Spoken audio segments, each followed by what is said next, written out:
Başkan merhaba. Merhabalar. Bugün seninle Honor Magic 7 Pro'yu inceleyeceğiz. Soru cevap şeklinde ilerleyeceğiz. Benim telefon. Evet evet. Burada. E, Deneyimlerinden faydalanacağız. Deneyimlerimi aktarayım daha iyi. Zaten Çok iyi olacak. incelemesi birçok yerde var. Bununla ilgili birkaç sorum olacak. Teknik bilgi veririz ama yani daha çok deneyim anlatayım. Deneyim, avantaj, dezavantajlarıyla Evet. ilgili böyle bir Aynen. hoş sohbet tadında. İnsanlara bilgi verelim. Almak isteyen alır ya da alıp da caymak isteyen cayar.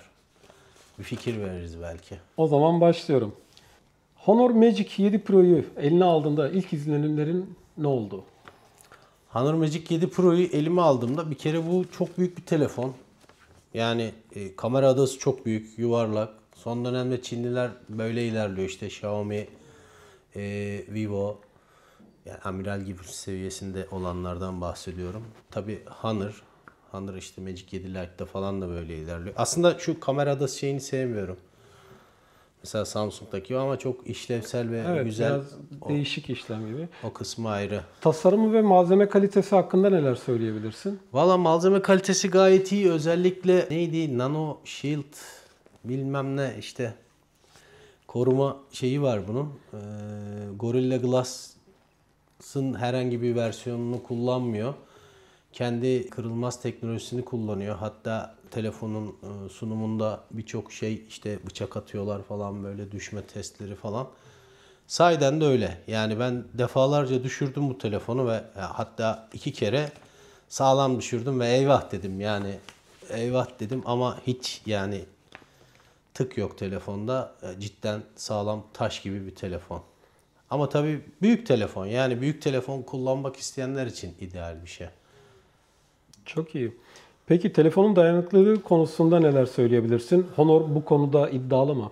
Hangi dayanıklılıktan bahsediyorsun mesela? Yani pil dayanıklılığı mı yoksa telefon Genel olarak sen de hani gördüğün evet bu dayanıklıymış dediğin bir özelliği, bir Birkaç performansı. özel. Şimdi bunda 5850 mAh pil var. Pili çok iyi, çok efsane. Silikon karbon pil teknolojisini kullanıyor. İçinden şarj aleti ve USB kablosu çıkıyor. Bir de kılıf çıkıyor. Kılıfı çok beğenmesem de ben gri modelini almıştım. O kılıfın rengini beğenmedim ama çıkıyor mu çıkıyor yani. Bir de adaptöründeki tek taraf USB girişi, tip A girişi.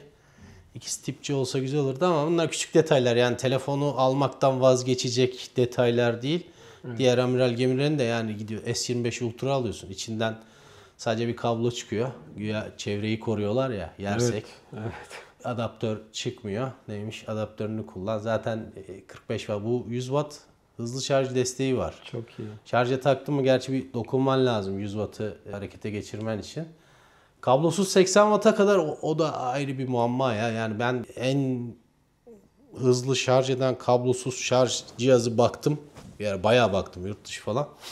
22,5 Watt bulabildim. Yani 80 Watt destekliyor da neyle şarj edeceğiz? Ama ben kablosuz özelliğini çok kullanıyorum. Kablosuz şarj özelliğini çok kullanıyorum. Arabada, evde, iş yerinde şarj dock'larım var benim. Ben de görüyorum bazen. Evet yani kablolu da şarj ettiğim oluyor ama yani kablosuz kullanıyorum.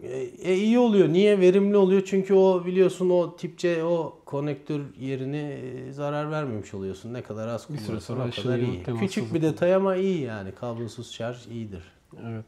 Çok iyi. Peki ekran kalitesi ve göz sağlığına yönelik özellikler konusunda deneyimlerin neler? Ya vallahi göz sağlığına 1300 küsür bilmem ne PVM karartma şeyi var. Göz yorgunluğunu alıyor. Bir de bunun ekranı OLED. AMOLED değil. Yani Samsung'un ürettiği değil. OLED. İşte 1 ile 120 Hz arasında dinamik FPS veriyor diyeyim. Dolayısıyla ekranı çok iyi. Bayağı iyi yani. Çok memnunum. Yani ben daha önce bundan önceki telefonum S23'tü. Düz S23. Onun da ekranı çok iyiydi. Bunun da ekranı çok iyi. Yani bir eksikliğini yaşamadım. Hani geçişte biliyorsun Samsung'un ekranları çok iyidir. Gayet iyi yani. Hiçbir sorun yok. Göz sağlığını koruma ile ilgili bir ton özelliği var. Ben açmıyorum. Benim gözlük mavi ışık koruması var biliyorsun. Ekrana baktığımız için. Yani güzel. Ekranında bir sıkıntı yok. Her şey güzel. Çok iyi. Peki performans tarafında ne gibi bir güç hissediyorsun? Oyunlarda veya yoğun kullanımda cihaz ısınıyor mu? Oyunlarda ve yoğun kullanımda denemek için birkaç oyun indirmiştim. İşte Genshin Impact indirmiştim. Bir de o bir FPS oyunu var, onu indirmiştim. Adını unuttum. Cihaz gerçekten çok ısınmıyor ve bir yarım saate yakın oynuyorsun falan, %7 %8 pil anca gidiyor. Tabii ben oyun sevmiyorum telefonda, yani mobil oyun sevmiyorum. Onun haricinde teknik veri olarak Snapdragon 8 Elite var üstünde zaten. Ben 512 GB'a 12 GB RAM'li modelini aldım. UFS 4.0 var galiba burada. 4.1 yok ama 4.0 ile 4.1 arasında hız farkı yok. Mesela birçok editör bunu söylemiyor ama işte başka geliştirmeler var. Yani 4.0 ile 4.1 aşağı yukarı aynı teknolojiler. 4.1'de küçük geliştirmeler var. Dolayısıyla telefon gayet hızlı, yağ gibi akıyor. Her yönüyle iyi yani. Performans olarak hiçbir Kasma eksikliği yok. yapmıyor. Hiç, kesinlikle yok. Kasma. Çok iyi. Gelelim kamera özelliklerine. Honor Magic 7 Pro'nun kamera sistemi seni nasıl etkiledi? Özellikle AI destekli özellikler ve video performansı hakkında neler söyleyebilirsin? Valla bunun ana kamerası 50 megapiksel. 1.4 ile 2.0 arasında diyafram değişikliği yapabiliyorsun ama 1.4 ve 2.0 seçebiliyorsun. Ara değer seçemiyorsun. Onu da çok atlıyorlar. Diyafram değişikliği, yani 2 tane diyafram seçeneği var. Ana kamerası çok iyi. Çok iyi çekiyor. 200 megapiksel kamerası var. Da zoom seviyorsan abi. İşte AI ile düzeltiyor. Bayağı yakınlaştırıyor. 100x zoom yapıyor. Sonra onu mesela bir yazıyı okumak istiyorsun uzaktaki falan. Çok işe yarıyor. Ama çok nadir kullanacağın bir özellik yani insanlar. Önce çok kullanırım diyor böyle alınca falan ama öyle kullanmıyorsunuz yani. Onun haricinde yine 50 megapiksel geniş açı lensi var. O da gayet. Kamera paketi çok iyi. Sadece işte belki bir tane daha isteyenler oluyor. Mesela Xiaomi 15 Ultra'da 4 kamera vardı galiba. Gayet iyi yani. Ön kamerası da gayet yeterli. Ön kamerası da 50 idi galiba. Tam anımsayamadım ama sanki. Yani megapiksel o kadar da önemli değil, yani kalitesi önemli. Ön kamerası da gayet verimli ve iyi. Düşük ışık başarımı da iyi. Ön kameraya göre iyi ama hani ön kameralarda daha düşük olur ya, düşük ışık başarımı, yani grenlenmeden bahsediyorum. Evet. İyi yani. Çok iyi. Kamerası batarya ömrü ve şarj hızı konusunda ne gibi deneyim yaşadın? Valla batarya ömrüyle ilgili bu silikon karbon pil teknolojisi yeni olduğu için bunu kullandıkça göreceğiz. Yani herhangi bir, şöyle diyeyim ben sana, 24 saati full kullanımda çıkarıyorum ki hani ben bir tek oyun oynamıyorum ama telefonla çok haşır neşirim. Yani telefon işim gereği de biliyorsun. Görüyorum. Çok kullanmama rağmen günde tek şarj yapıyorum ben. Yani gece şarja koyuyorum. Yine benim bir %35-40 pilim kalmış oluyor günün sonunda yatağa geçmeden önce. Dolayısıyla pili çok İyiymiş. iyi. Ama tabii bu pilin döngüsü falan, o cycle'ı çok daha fazla diyorlar. İşte ömrü çok daha uzun diyorlar. Bunu zamanla göreceğiz. Bu pil teknolojisi yeni çıktı. Çünkü Çinliler bunu özellikle çok kullanıyor. Özellikle de Çinliler kullanıyor şu anda. Zaten işte Samsung'u, Apple'ı falan bu konuda çok eleştiriyorlar. Ki haklılar yani, hani pil teknolojisi konusunda geri kaldılar. Hem de hızlı şarj konusunda. Bu konuda hiçbir eksiği olmayan mükemmel bir telefon bu konuda. Tamam başkan. Peki ses kalitesi ve hoparlörler hakkında ne düşünüyorsun? Deneyimin nasıl oldu? Şöyle, ses kalitesi hakkında açıkçası şu an bence piyasadaki en iyi telefon. Herhangi bir Bluetooth hoparlör bile yanında taşımana gerek kalmıyor. Sadece ses yüksekliğinden bahsetmiyorum. Sesin kalitesinden de bahsediyorum. Bassları, tizzleri vermesinden. Çok iyi. Onu çok iyi becermiş Honor. Müthiş yapmış yani. Ben de şahit oluyorum bazen ofiste. Evet. Görüyorum. Ve bazen dinlenmemiz gerekiyor. Müzik dinleyip böyle kafayı biraz... Güzel oluyor. Peki başkan, telefonun yazılımı ve yapay zeka özellikleri seni nasıl etkiledi? Öne çıkan bir özellik var mıydı? AI özellikleri var. AI özelliklerine özellikle çeviride çok kullanıyorsun. Çok güzel. Yani basıyorsun direkt Gemini, önündeki neyse WhatsApp sayfası ya da herhangi bir tarayıcı, herhangi bir program, oyun. Basıyorsun Gemini'yi, çeviri tuşuna basıyorsun. Tak sana çeviriyor anında. O gördüğünü çeviriyor. Çok Bu gelişmiş. yazı olsun, resim olsun. Hiç fark etmiyor. İşte başka çeviriyle ilgili özellikleri de var. Tercüman özelliği falan var. Zaten kendi yazılımları var. O konuda çok iyi. Modası var, bir de hani silme modası var ya, işte fotoğraftan işte 3 kişi birini sileceksin mesela. O konuda en iyi zaten Samsung ve Honor. Yani Samsung da bir önceki telefonum ya, hani net söyleyebilirim. Bu ikisi bu konuda çok iyi. Ama çok lazım bir şey mi? İnsanlar hep bunu gösteriyorlar. Yani kaç kişiyi silecek? Zaten çekerken düşün. Ha, lazım olduğu zaman olur da. Hani bence çeviri özelliği çok iyi. Şey özelliği çok iyi. AI gizli konuşma, hani konuşursun da işte sesin dışarı gitmesin, özel bir şey konuşuyorsun. O konuda iyi. Şey var, deepfake için bir şeyi var, önlemi var. Deepfake, mesela biriyle görüntülü görüşme yapıyorsun da işte o yapay zekada üretilmiş belki bir model falan, onun farkına varıyor. Vay, çok o kadar önemli insanlar değiliz biz de, hani var mı var işte. Yapay zeka özellikleri çok iyi ya. Yani memnunum. Kullanışlı, elverişli. Çok kullanışlı. Hatta şeyde daha da güzel oldu. macOS 9'a geçti. Ben aldığımda 8'di. Şimdi macOS 10'da daha güzel özellikler bekliyorum açıkçası telefonda. Peki başkan, son olarak Honor Magic 7 Pro'yu genel olarak nasıl değerlendirirsin? Bu telefonu kimlere önerirsin ve fiyat performansı dengesi hakkında ne düşünüyorsun? Ayrıca avantaj ve dezavantaj bilgilerini söyleyebilir Başkan misin? 100 tane soru sordun. Şimdi tek tek sırayla gel. Son olarak diye geliyorum. O yüzden. Serin gel yani, şimdi Tamam. hangi birine? Tek tek. Bence ilkini sor.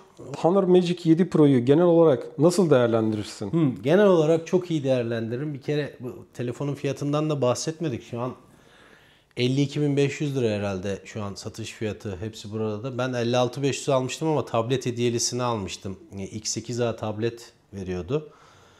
Yani giriş seviyesi bir tablet, 11 inç, ama çok işime yaradı. Benim çocuk olduğu için efsane pil süresi var. Efsane yani. YouTube izliyor zaten. İşini gördü biliyorsun. sonuçta. Yani YouTube Kids. Çok işime yaradı. O kampanyadan almış olmaktan çok memnunum. Herhangi bir amiral gemisi bunun fiyatına yaklaşamıyor bile.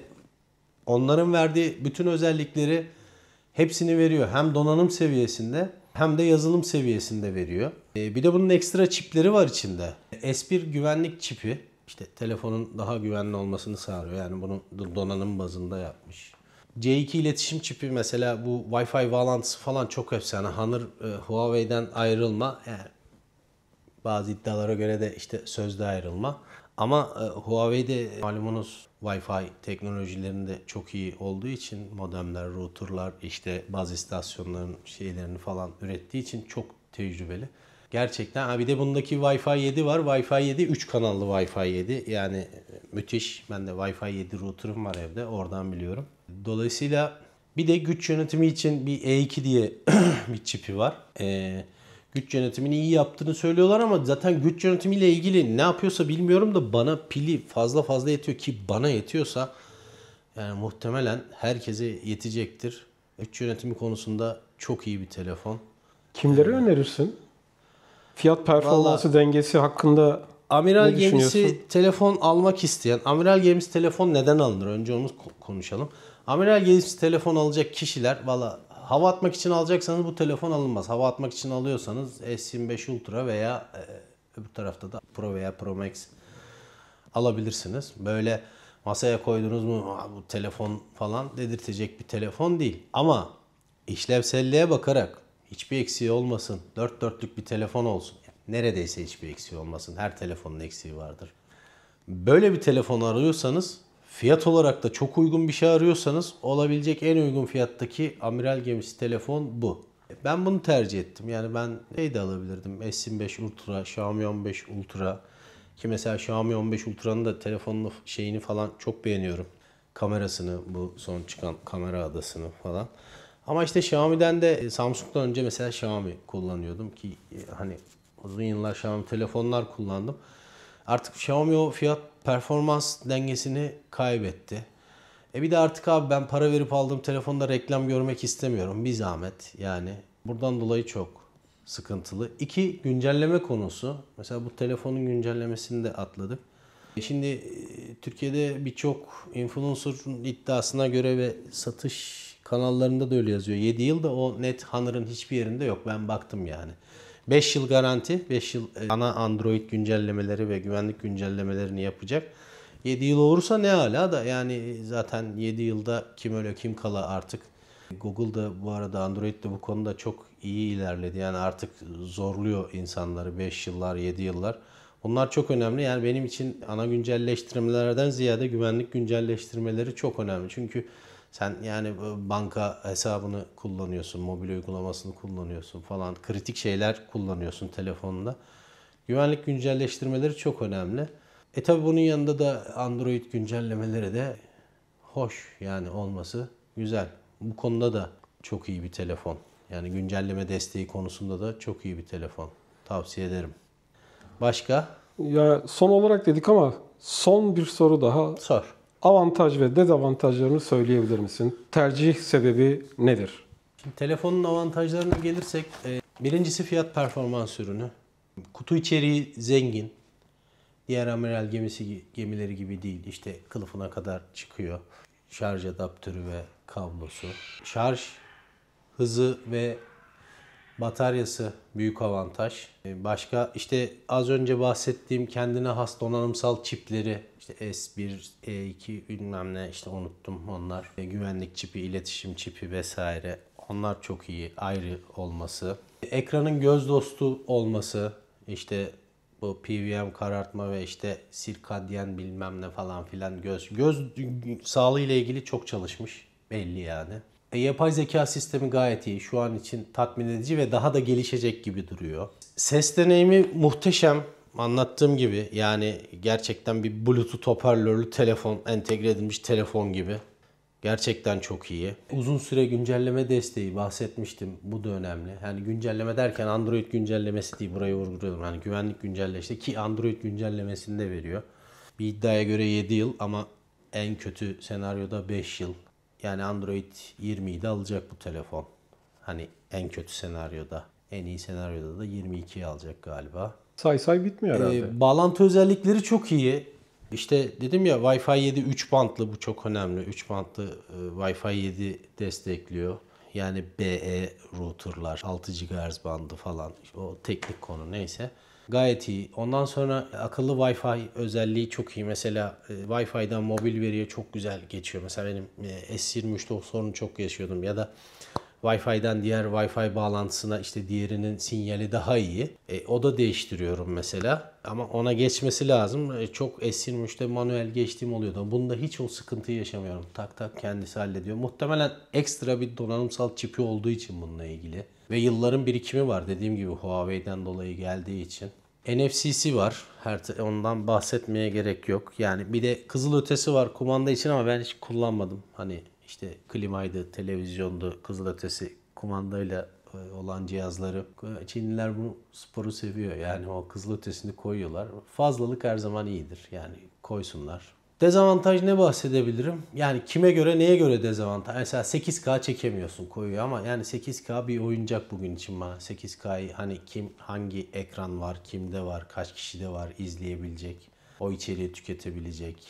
İşte 4K'da 120 FPS vermiyor videoda işte 60 FPS veriyor. Hani eleştirecek yer arıyorum esasında telefonu hani olmayanlar ne olabilir diye. Bu arada bu telefonun bir önceki modeli Honor Magic 6 Pro. DxOMark'ta birinciliğe çıkmıştı. Bu Honor Magic 7 Pro modeli. Muhtemelen DxOMark para istedi vermedi. Bir sıkıntı oldu. Listeye bile koymamış bunu. Yani mümkün değil yani. Hani bunun kamera adasının ilk 3'e ilk 5'e girmemesi çok zırva geliyor bana. Daha iyi bir marka model mi var? O yüzden mi yoksa hani Ya işte birçok modelin bilmediğimiz bir sebep olabilir. Önündeydi. Ya bilmediğimiz sebep işte belli işte demin söyledim. Neyse bizi şeye sokma, sıkıntıya sokma. Bu tür şeylere güvenme. Yani en güzel veri kişinin deneyimidir. Senin tercihin neden oldu bu telefonla ilgili? İşte saydım ya fiyatı, kamerası, ondan sonra kalitesi, diğer amiral gemilerinden geri kalmaması. Valla eleştirecek başka dezavantaj bulamıyorum. İşte 3.5 milimetre jack girişi yok ama artık hiçbir telefonda yok gibi bir şey o. Yani hani kablolu kulaklık falan takmak için. Yani şeyi de sayamayız herhalde. Micro SD kart desteği yok falan, artık hiçbirinde yok. Zaten olmasın da çok yavaş oluyor o tarafta. Dolayısıyla telefondan genel anlamda %95 diyeyim, çok memnunum. Ama hiçbir elektronik cihaz %100 mükemmel şekilde çalışan bir cihaz değildir benim nazarımda. Dolayısıyla hepsinin küçük de olsa kusurları vardır. Ama bu telefondan çok memnunum. Başka soracağım bir şey yoksa bağlayalım istersen. Şu an için sorularım bu kadar. Ben gayet Tatmin oldun mu? tatmin oldum. Peki seni tatmin Güzel, ettiysek, güzel. edebildiysek ne mutlu bize. Eyvallah. Yok, Çünkü gayet ben de güzel hala özellikleri var, hazırda- avantajları var. Teşekkür ederim. Senin söylemek istediğin son Rica bir şey ederim. varsa Yine ben uzun bölümü süre kapatalım. kibar ve nezih bir şekilde konuşmaya çalıştım. Bu beni çok gerdi, terledim, bunaldım, sıkıldım. O yüzden videoyu kapatalım istiyorum. Herkese çok teşekkür ediyorum. Kanala abone olmayı, beğenmeyi, beğenmiyorsanız da beğenmemeyi. Başka ne yapıyorduk? Bir de yorum yaparlarsa. Ha, bir de yorum yaparsanız iyi ve kötü yorum da yapabilirsiniz. Hiç sorun değil. Bizi yönlendirmek adına. Çok seviniriz. Her şey için teşekkür ediyoruz. Hoşça kalın.